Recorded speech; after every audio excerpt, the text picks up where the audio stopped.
Kita kembali lanjutkan perbincangan. Pak UU kembali mengulang apa yang Bapak sampaikan sebelum jeda. Jadi Bapak sudah mengunjungi Ponpes Al Zaitun sejauh ini 3 kali ya Pak? Baik, kami sepertinya masih ada kendala untuk bisa berkomunikasi dengan Pak UU, tapi nanti kita akan tanya lebih lanjut lagi dengan Pak UU. Atau kita sudah terhubung Pak UU? Baik, kita masih coba perbaiki komunikasi dengan Pak UU. Nah, kita lanjutkan perbincangan dengan Pak Anwar Abbas. Pak Anwar Abbas, dari hasil kesimpulan pada tahun 2002 pada saat itu, kemudian apa rekomendasi yang diberikan oleh MUI? Ya karena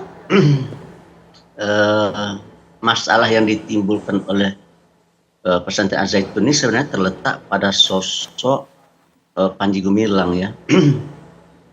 Ya oleh karena itu menurut saya ya, bukan menurut saya, menurut pesan di sini supaya rekomendasi yang memanggil pimpinan pesantren Al Zaitun untuk dimintai klarifikasi atas temuan-temuan yang didapat dari investigasi tim peneliti Mahat Al Zaitun.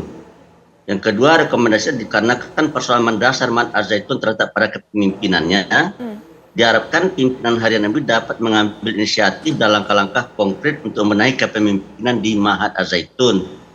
Yang ketiga, pimpinan harian MUI agar mengambil keputusan yang sangat bijak dan arif menyelamatkan lembaga Al Zaitun dengan berdasarkan pada prinsip kemaslahatan umat. Ini 3 rekomendasi yang disampaikan oleh tim peneliti. Mohon maaf Bapak, ini adalah rekomendasi saat ini atau tahun 2002 lalu Bapak?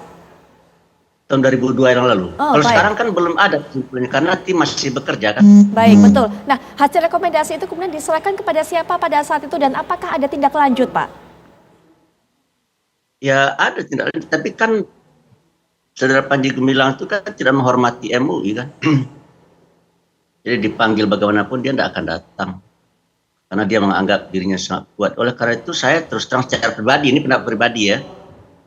Menurut saya sebaiknya masalah Zaitun ini, terutama masalah Panji Gumilang ya, bukan Zaitunnya bagi saya yang menjadi apa. Persoalan yang ditimbulkan dan kegaduhan ditimbulkan ini bukan oleh Zaitun menurut saya, tapi oleh sosok pemimpinnya yang bernama Saudara Panji Gumilang ya. Menurut saya sebaiknya supaya semuanya merasa diperlakukan secara adil, dia merasa diperlakukan secara adil dan yang lain juga merasa diperlakukan secara adil, maka sebaiknya kasus Panji Gumilang ini dibawa ke ranah hukum untuk diadili dengan seadil-adilnya ya. Sehingga dengan demikian nanti kalau seandainya sudah hakim sudah memutuskan ya kita patuh kepada apa yang diputuskan oleh hakim. Jadi kalau itu menurut saya ya kalau kita ingin ya kegaduhan ini berakhir, maka menurut saya ya bawa saja masalah ini secepatnya diproses oleh polisi, dibuat proses verbalnya, diserahkan kepada kejaksaan dan jaksa membuat tuntutannya lalu dibawa ke pengadilan untuk diuji secara bersama-sama ya. Silakan Saudara Panji Gumilang mendatangkan pembelanya gitu kan ya, silakan dia berargumentasi dan pihak yang menggugat nanti juga akan seperti itu punya pembela dan juga punya apa namanya argumentasi sehingga nanti diuji ya.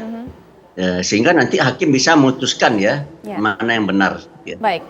Saya begitu yang terbagus ya. Jangan biarkan bergantian kayak begini sekarang. Menurut saya ini selesaikan secara hukum karena negara kita negara hukum kan gitu ya.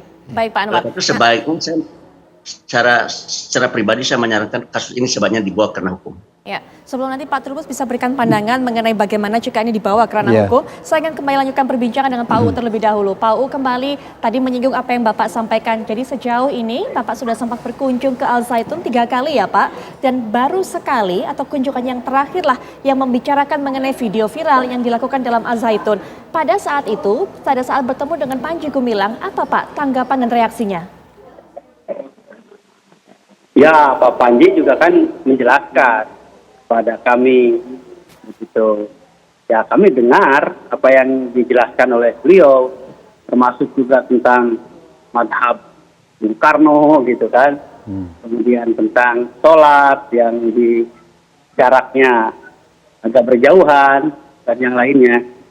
Bahkan saya juga sampai bertanya, itu yang perempuan di saat sholat di depan itu siapa? Beliau kan jawab sama saya. Tapi saya tidak bisa menyampaikan jawaban-jawaban beliau pada kesempatan ini. Tapi sudah saya komunikasikan Pak Gubernur. Memang ada juga beberapa kiai seperti Pak Abbas ini untuk langsung ke ranah hukum dan yang lainnya di saat pertemuan dengan para kiai di Gedung Sate itu. Ya, tapi Pak Gub kan tidak serta-merta, tetap beliau bijaksana, melihat dulu situasi dan kondisi, kemudian cek and recheck dulu, baru mungkin ada tahapan-tahapan selanjutnya setelah tim yang dibentuk bergerak seperti itu. Baik, pada saat Pak UU datang yang terakhir kali, apakah hanya meminta keterangan saja pada saat itu, atau mungkin ada himbauan yang Bapak sampaikan juga kepada Bapak Panji Gumilang? Oh, saya tidak meminta keterangan, cuma silaturahmi aja, tidak minta keterangan apa gitu. Saya hanya silaturahmi, ngobrol, dan sesekali saya bertanya tentang itu. Dan beliau pun tidak ditanya juga menjelaskan beberapa yang dianggap viral, karena beliau juga tahu kan apa yang rame, poin-poin apa yang rame, menjelaskan juga kepada saya. Baik, baik. Pak Trubus, soal membawa kasus ini karena hukum, Pak Trubus, bagaimana? Iya, saya pikir itu paling fair ya, karena kita kebetulan negara hukum harusnya dibawa ke proses hukum. Tetapi memang ini persoalannya tak semudah itu. Karena apa? Karena apalagi ini menjelang 2024, Mbak, akan timbul situasi yang saya rasa pemerintah tidak akan berani sampai ke sana gitu ya. Walaupun pertimbangannya kemudian ini dibiarkan, ditunda karena ada hubungannya dengan pemilu 2024. Iya, karena korelasinya kan itu ada partai-partai juga yang ikut menjadi pendukung di situ kan. Di Al Zaitun itu kan mesti ada partai yang punya relasi ke situ paling tidak. Nah ini yang kemudian tentu partai-partai itu nggak akan mau, Mbak. Itu masalahnya. Nah kalau itu kemudian dibawa ke sana, karena banyak orang yang diorbitkan, barangkali tokoh-tokoh partai juga yang diorbitkan oleh keberadaan Al Zaitun ini, sehingga nggak mungkin kalau misalnya pemerintah tiba-tiba melakukan proses hukum terhadap yang bersangkutan, meskipun hal itu harusnya idealnya iya dilakukan gitu. Itu yang kedua, saya melihat bahwa apapun yang ini dilakukan oleh pemerintah, memang itu pemerintah daerah dan pemerintah pusat harus saling berkolaborasi untuk menyelesaikan ini, dalam arti ya memang penyelesaiannya satu jalan itu penyelesaian hukum gitu. Yang lainnya adalah persoalan-persoalan lain yang sudah disampaikan oleh Pak Anwar Abbas tadi, karena rekomendasinya kan hampir tidak pernah dilakukan, dan kebijakan yang ada hanyalah kebijakan berbau ini ya pencitraan saja. Artinya yang penting masyarakat diam, tenang, sudah, nanti muncul lagi. Kan itu kan berulang-ulang seperti itu. Dan kisah Al Zaitun itu kan banyak sekali bercerita kisah-kisah yang berkaitan dengan bagaimana masyarakat ada yang menolak, ada yang resistensi, ada yang menolak gitu ya. Baik, kita tahan sampai di situ. Tapi ada satu tadi Pak Trubus sudah ungkapkan, ini bisa digarisbawahi bahwa ada kemungkinan upaya tindak lanjut terhadap Ponpes Al Zaitun ini bisa terganjal isu politik menjelang pemilu 2024. Mungkin nanti kita akan minta pandangan juga dari Pak Anwar Abbas mengenai hal ini, kemudian juga Pak UU. Tapi setelah jeda, kami segera kembali. Baik, kita sampai di segmen terakhir dari perbincangan ini, tapi karena waktunya juga sangat terbatas, para narasumber, jadi mungkin komentarnya juga kami batasi. Tapi singkat saja, Pak UU, tadi maksud kami Pak Anwar Abbas, usulan tadi Pak Anwar Abbas yang mengatakan bahwa kasus ini harus dibawa ke ranah hukum. Nah, Pak Trubus mengatakan bahwa sepertinya memang ada kemungkinan sulit untuk bisa mewujudkan hal itu, karena ini terkait juga dengan dukungan partai-partai dan juga isu dengan pemilu 2024. Pak Anwar Abbas. Ya, kalau saya jelas ya, karena Panji Gumilang ini berpolitik. Dia bukan orang bodoh ya. Dan dia ingin mendapatkan perhatian dunia dengan memuji-muji Israel ya. Sementara ya konstitusi kita di Muqaddimah pembukaan Undang-Undang menyatakan bahwa kemerdekaan itu harus sebelah bangsa, oleh karena itu yang namanya penjajahan harus dihapuskan di atas bumi karena tidak sesuai dengan perikah kemanusiaan dan perikah keadilan. Dan dia menyarankan supaya Indonesia membuka hubungan diplomatik ya. Pertanyaan saya, di mana kepatuhan terhadap amanat konstitusi bagi saya.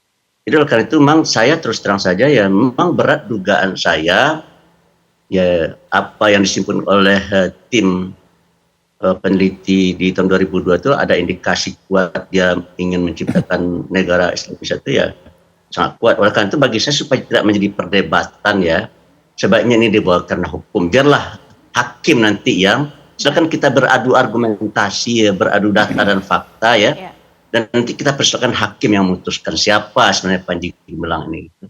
Supaya aman gitu. Tapi kalau seandainya ini tidak dibawa karena hukum, maka menurut saya ini gaduh terus nih.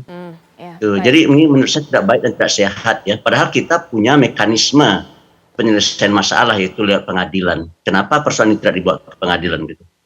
Bahkan itu kalau seandainya kasus ini tidak dibawa ke pengadilan, ya berat dugaan saya ada aktor ya, yang berdiri di balik kasus Zaitun ini. Oleh karena itu supaya jangan ada pandangan yang berseliweran ya menurut saya ya tempuhlah mekanisme hukum gitu. Baik. Sehingga masyarakat tinggal menunggu ya bagaimana keputusan hakim gitu. Tersebut. Baik Pak Anwar Abbas, Pak UU apakah ada rencana untuk bisa membawa kasus ini menuju ranah hukum seperti saran yang diberikan oleh MUI Pak UU? Ya, sebagaimana yang saya sampaikan tadi, beberapa kiai juga menyarankan seperti itu. Tetapi kan belum melangkah ke situ, Pak Gubernur ya tabayun dulu, cek and recheck dulu seperti itu. Dan juga insya Allah Pak Gubernur tidak akan terintervensi oleh kekuatan-kekuatan politik dalam hal ini. Karena ini adalah untuk keumatan, untuk masyarakatan. Sekalipun jabatan gubernur adalah jabatan politis yang perlu dukungan dari berbagai macam partai politik. Tapi kami yakin Pak Ridwan Kamil akan lurus, akan bijak dan bijaksana dalam buat sebuah keputusan demi kemaslahatan masyarakat Jawa Barat, khususnya masyarakat Muslim dan dunia pesantren. Jangan sampai ya dunia pesantren tercoreng, kemudian ada ketidakpercayaan dan yang lain.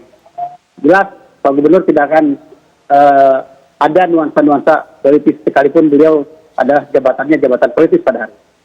Baik, terakhir mungkin Pak Trubus, sudah ada jaminan tadi dari Pak UU bahwa memang ini hal politis, terkait hal politis tapi juga tidak akan bisa dipisahkan oleh Pak Gubernur.